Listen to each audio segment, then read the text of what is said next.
আসসালামু আলাইকুম আপুরা ভাইয়ারা এনারা সবাই কেমন আছেন? আলহামদুলিল্লাহ আমি আছি, আমার আল্লাহ ভালো রাখছে। তবে কিন্তু আমি অসুস্থ এমনিতে, মানে অসুখে কোনো ভাত তরকারি খাইতে মন চায় না। আজকের ভাত কালকে তরকারি, একদিনের পর একদিন থাই যায়, কোনো খানা দানা ভাল লাগে না। তো অন্তে কই কি খামো ভাল লাগে না, একেবারে মুখের ভিতরে কোনো কিছু রুচি লাগে না। তো আসলে কেন পাস্তা রান্না করি, একদিন খাইছি। অনকার মনে করো না, তো কইসা এই পাস্তা এগুন ভাজি করি, ভাজি করলে কেমন হয় চিপসের মতো এমনি মুসমুসা। অনকা ভাজি করছি, আসলে খাইতে খারাপ লাগে না, ভালোই লাগে। আমি অল্প কৌকা ভাজি করছি, আমি তো মানুষ একলা উকা আর বেশি তো খাই না, এই কৌকা একটু মুখে দিমু।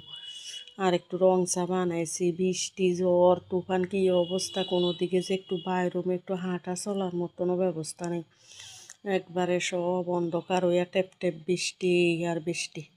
তো আমি এগুনের ভাজি করছিতে হালকা একটু তেল দিয়া ওই ফ্রাইপ্যানের কড়াইয়ের ভিতরে দিয়ে দিয়ে আমি ভাজি করে লইছি।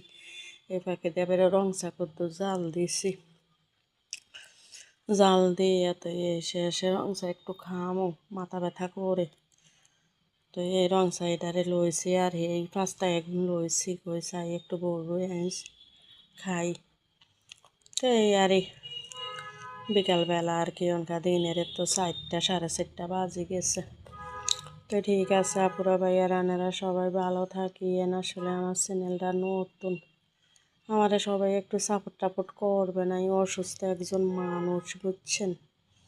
আর আর কিছু বলি না আপনার ঘরে, হয়তো কোনো এক সময় বলবো জীবনের গল্প। আসলে অতটা ভালো নেই, আল্লাহ রাখছে, আল্লাহর বান্দারে। তো ঠিক